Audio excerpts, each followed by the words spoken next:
Hermanos de Iglesia Héroes de la Fe, nos encontramos en este domingo 17 de enero con una nueva serie. Estamos por iniciar el estudio de un nuevo libro de la Biblia para que podamos continuar con nuestro estudio de la escuela dominical. Detenga por favor un momento el video para agradecerle a Dios por dar inicio a una nueva serie de estudio bíblico, pidiéndole a Dios que abra su corazón y le muestre su poderoso mensaje que seguramente es de mucha edificación para todos. Vamos a comenzar con el libro de Nehemías. Hemos estado dos series continuas en el Nuevo Testamento. Ya vimos Lucas, ya vimos Hechos, y en esta ocasión vamos a trasladarnos a la historia en el Antiguo Testamento, muy particularmente en el libro de Nehemías. En esta ocasión vamos a tener una sesión en la cual vamos a dar todo un contexto histórico acerca del libro. No vamos a iniciar con la lectura del mismo, no vamos a meternos en el pormenor bíblico de Nehemías, sino que hemos de comprender mucho de la historia que rodea a este relato, siendo que es sumamente importante no solo para comprender el espíritu de la escritura de Nehemías, sino para poder sacar el máximo provecho de todas las lecciones que el Señor tiene para nosotros y que serán muy apropiadas en el contexto en el cual el mundo se encuentra en este momento. Por lo tanto, esta primera lección va a estar muy cargada de historia probablemente, va a estar muy llena de datos, muy llena de mapas, muy llena de cosas que nos va a permitir sacar el máximo provecho del mensaje de Nehemías. Vamos a remontar entonces la historia al rey Salomón. Salomón, hijo de David, en la línea sanguínea directa hacia nuestro Señor Jesucristo, habrá sido un rey caracterizado por su enorme sabiduría, caracterizado por una serie de decisiones que le daba una categoría de estadista con un gobierno ejemplar. De hecho, fue precisamente Salomón quien pudo concluir las tareas de construcción del templo, que se decía era extremadamente opulente. Sin embargo, Salomón, pese a ser caracterizado por una sabiduría que Dios directamente le otorgó ante la petición expresa de Salomón, va también a tener una historia negra detrás, una historia de malas decisiones que van a tener una trascendencia histórica para el pueblo de Israel y que le va a llevar a una situación de agravio completo por las malas decisiones de su gobernante. Salomón, dice la palabra del Señor, que tuvo alrededor de 1000 mujeres. 700 de ellas eran reinas consortes y 300 de ellas eran concubinas. Lo cierto es que Salomón tenía 1000 mujeres escogidas para él. Y esto era en ese momento un verdadero escándalo. Pero el escándalo no era en sí el número, porque digamos que en la época en la que Salomón gobernó, le era esto permitido al rey. El problema es que Salomón se mezcló con mujeres de otros pueblos. No fue a tomar las 1000 mujeres judías, sino que las tomó de otras naciones con otras tradiciones de la fe y que estaban expresamente prohibidas por Dios. Muchas de las esposas de Salomón estaban apegadas a la idolatría, tenían otros dioses a los cuales adoraban y Salomón se prestó a la adoración idólatra de ellas, por lo que esto le hizo no solo alejarse de Dios, sino también insultar el mandato de Dios acerca de la exclusividad en la adoración. Dios entonces se enoja contra Salomón por su enorme desobediencia y Dios entonces le va a dictar sentencia. Para poder conocer cuál fue la sentencia del Señor tendremos que ir al libro de Primera de Reyes, capítulo 11, versículos 11 y 12. Y dijo Jehová a Salomón: por cuanto ha habido esto en ti, y no has guardado mi pacto y mis estatutos que yo te mandé, romperé de ti el reino y lo entregaré a tu siervo. Sin embargo, no lo haré en tus días, por amor a David tu padre. Lo romperé de la mano de tu hijo. La sentencia, básicamente, que Dios le estaba dando era que el reino de Israel se iba a desmoronar, se iba a partir, y lo iba a entregar en manos de alguien que no estaba en el linaje real. Sin embargo, le dice también que no lo va a hacer durante su reinado. ¿Por qué? Bueno, porque Dios tenía un trato especial con el rey David, y siendo que se trataba del padre de Salomón, decidió dar un periodo de gracia hasta que gobernase el siguiente en la línea sucesoria, y este era precisamente el hijo de Salomón. ¿Cuáles van a ser entonces las consecuencias de la desobediencia de Salomón en cuanto a la idolatría por las esposas que había escogido?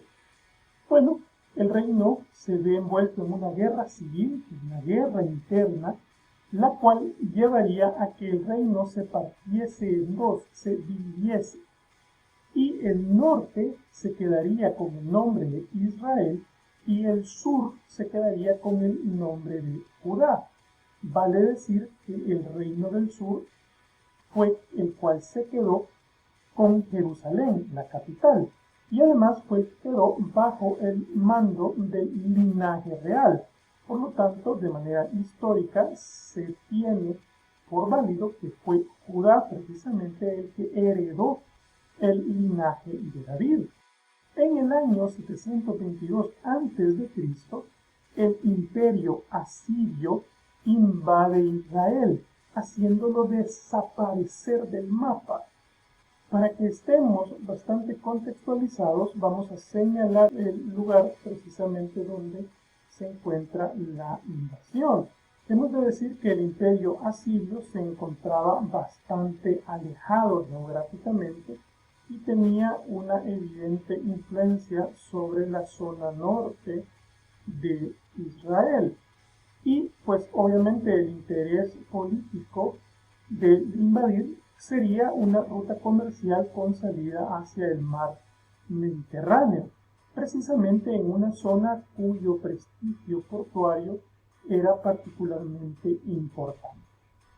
Sin embargo, poco más adelante, el reino del sur, es decir, Judá, no fue invadido por el imperio asirio, sino que quedó en libertad por más o menos unos 100 años más. Pero el imperio babilonio sí que tendría que invadir el sur, tomando Judá. El camino sería más o menos hacia acá, y lo que buscaba el imperio babilonio era cortar el paso que había del imperio asirio hacia los comerciantes egipcios, quienes tenían productos de muchísima calidad y además muchísimo importe tecnológico para la época. Por eso era entonces que Babilonia tenía un severo interés en cortar ese paso y por eso invade Judá. Aquí hay que ser muy claro. Los asirios tenían la costumbre de invadir y tomar prisioneros, pero para mantenerlos en el territorio y controlar geográficamente la zona, muy similar a lo que haría el Imperio Romano muchísimos años más tarde. Pero el Imperio Babilonio operaba de una manera diferente. El Imperio Babilonio implantaba su ejército, pero destruía absolutamente todo a su paso y tomaba a los conquistados como una captura de guerra y se los llevaba a Babilonia para hacer servidumbre de los mismos. Por lo tanto, Jerusalén, con la invasión babilónica, queda completamente destruida. El templo fue completamente saqueado y destruido. Y, por supuesto, quedarían los judíos prisioneros. En ese contexto, entonces, hemos de decir que Nabucodonosor II, junto a todo su ejército, va a tomar los tesoros del templo, los cuales incluían la Torá, los libros proféticos y una cantidad enorme de opulencia que es conocida de Salomón. Se calcula que del templo se sustrajeron unas cantidades de oro que no tenían precedentes y que sirvieron para que Nabucodonosor II se instalase con toda la opulencia real que se le conoce. Destruyeron además todo el templo y el muro perimetral que protegía la ciudad. Es muy conocido por todos el famoso Muro de los Lamentos, donde las personas en Jerusalén llegan a depositar ahí sus papelitos con sus peticiones y demás y le piden a Dios favores. Pero el nombre del Muro de los Lamentos proviene precisamente de este suceso histórico, ya que ese muro fue lo único que Nabucodonosor II dejó en pie después de la invasión. Fue lo único que quedó del templo de Salomón. Y pues todos los sobrevivientes fueron llevados como servidumbre hacia Babilonia. Pero el imperio babilonio va a ser invadido 7 décadas después, siendo conquistado por el rey Ciro de Persia. Para tener cierta claridad acerca de dónde nos encontramos, diremos que el imperio persa, que está ya muchísimo más lejos, está ya en el Mediano Oriente, va a aliarse con el reino Meda, que era su vecino y socio militar, para invadir tanto a Siria como Babilonia.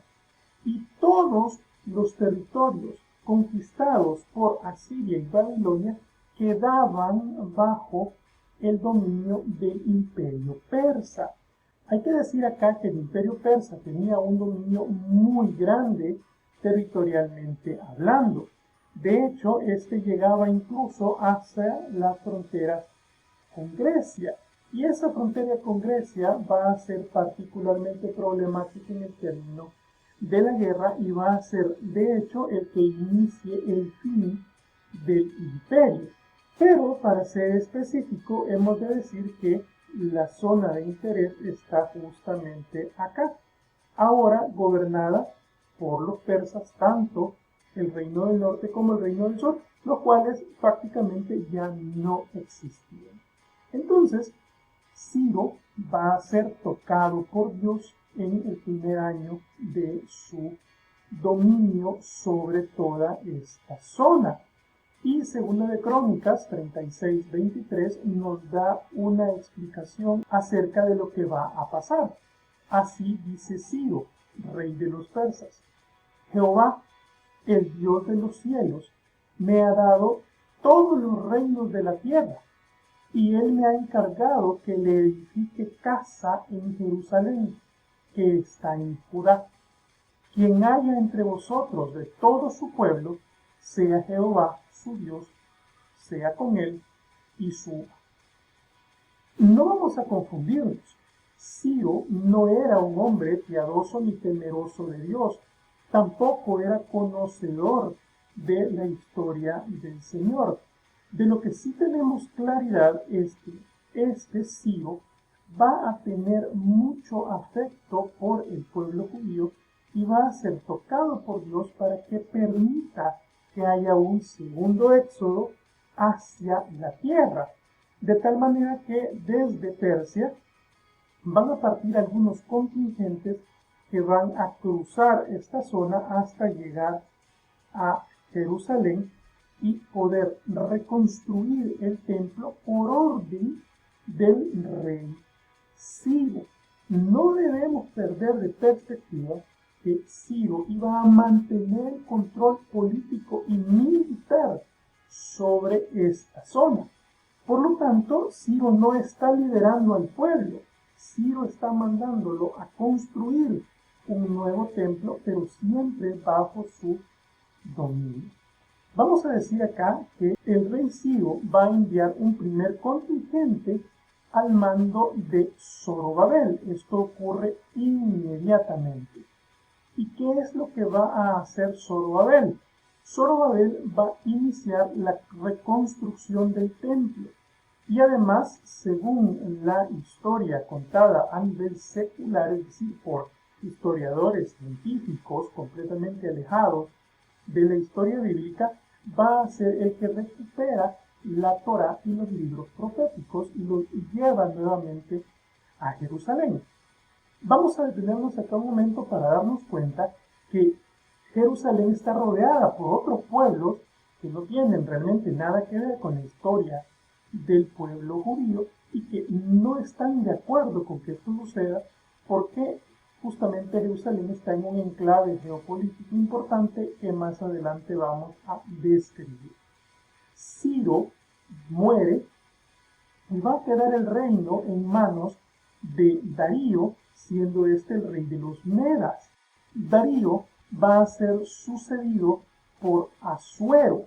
Asuero, que es el nombre que adopta en el relato bíblico, también es conocido en la historia por ser Jerjes. Jerjes I va a ser conocido por su excentricidad, su opulencia y, por qué no decirlo, sus locuras. De hecho, Jerjes o Asuero va a ser aquel que repudia a la reina Vasti por no querer posar desnuda delante de la corte y luego se quede con la reina Esther. Jerjes o Asuero también es ese que va a librar la batalla de las Termópilas, que es muy conocida a través de la cinematografía mundial por ser una batalla militar que dejó muy mal parada a la dinastía. Cuando Jerjes I muere, queda en el poder Artajerjes o Jerjes II, que tenía una visión un poco diferente de la situación y permite que salga un segundo contingente 80 años después hacia Jerusalén, y este va a ser liderado por Esdras. Esdras va a tratar de purificar al pueblo tras matrimonios con otras razas.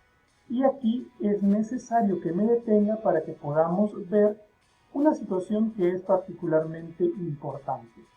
El pueblo samaritano es producto de una mezcla de pueblos paganos con el primer contingente de judíos que partió junto a Zorobabel. Este contingente de judíos se instaló en Samaria y se mezcló con otras razas, se mezcló con otros pueblos, lo cual no era permitido. De hecho, no era permitido por exactamente el mismo pecado que llevó a Salomón a adorar otros dioses y que ha creado justamente el problema en el cual el pueblo se encuentra. Los samaritanos se aliaron con el rey Jerjes I, es decir, con Asuero, el excéntrico, y este les permitió hacer su propia ley y refugiar no solamente a otras razas idólatras, sino también que se convirtió en el reservorio de maleantes y de condenados por delitos de todos los sectores circundantes. Si recordamos en los estudios que hemos llevado, los samaritanos son altamente repudiados por los judíos, y es precisamente por este episodio en el cual nos encontramos. 80 años después entonces salió el segundo contingente, pero este segundo contingente no logra en ninguna forma reconstruir Jerusalén, y ni están cerca de serlo. De hecho están muy mal económicamente, y es por eso que se le permite a un tercer contingente salir hacia Jerusalén, esta vez liderado por Nehemías, y este debe buscar la protección de la ciudad y la reconstrucción del templo. ¿Quién era entonces Nehemías? Bueno, Nehemías era un persa, porque había nacido justamente en Persia, y era un persa de origen judío con muy altos estudios. Nehemías no era un iletrado y pertenecía a la corte del rey Artajerjes I. Y Nehemías fungía como copero del rey, es decir, que Nehemías probaba todas las bebidas y las comidas que el rey iba a probar, porque si alguien intentaba asesinar al rey con veneno, sería Nehemías, su copero, el primero en caer. Por lo tanto, el rey Artajerjes I sería quien le estimaría de manera especial, convirtiéndolo en su hombre de confianza. Nehemías va a recibir informe de la tragedia económica que hay en Jerusalén. Le cuentan las penurias que está allá viviendo. Y es por eso que el rey Artajerjes le va a comisionar como virrey sobre la provincia de Yehud. El virrey es una figura en representación del rey. Es decir, Artajerjes y el reino persa no está renunciando al control sobre Jerusalén en ninguna forma. Lo que está haciendo es enviando una especie de representante para gobernar esta zona y así poder mantener una menor carestía en la calidad de vida. ¿Cuál va a ser entonces el panorama que se encuentre aquí en Nehemías? Esta es la zona que está bajo control persa.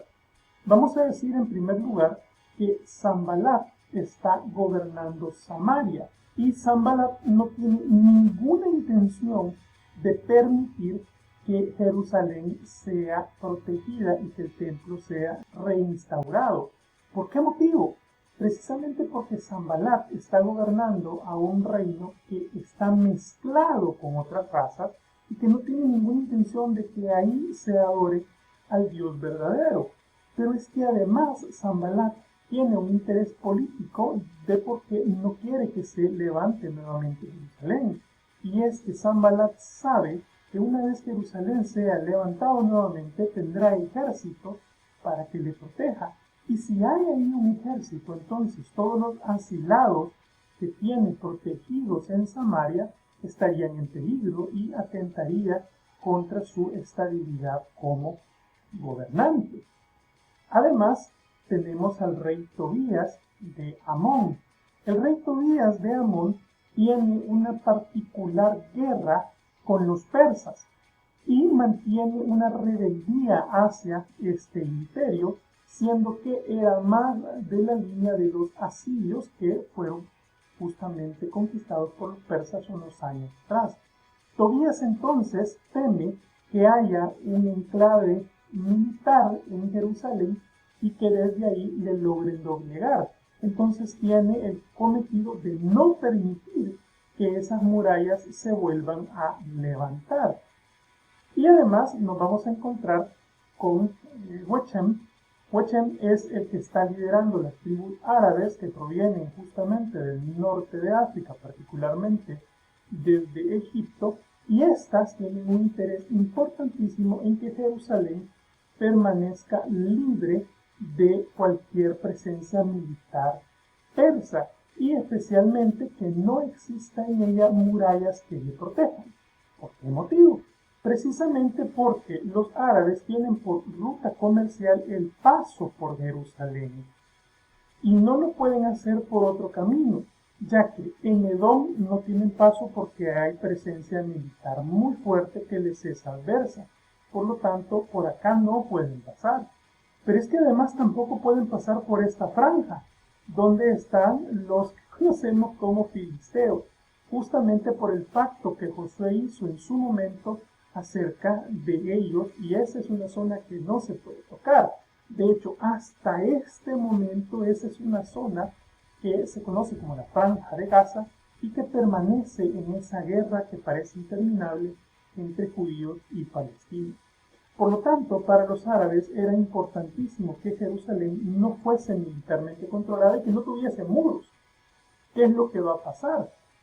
Sanbalat, Tobías y Geshem van a declarar la guerra a Nehemías, haciéndole saber que no van a permitir que haya edificación alguna y van a enviar permanentemente ataques en contra del cometido que Artajerjes le ha encomendado a Nehemías, siempre dentro del dominio persa.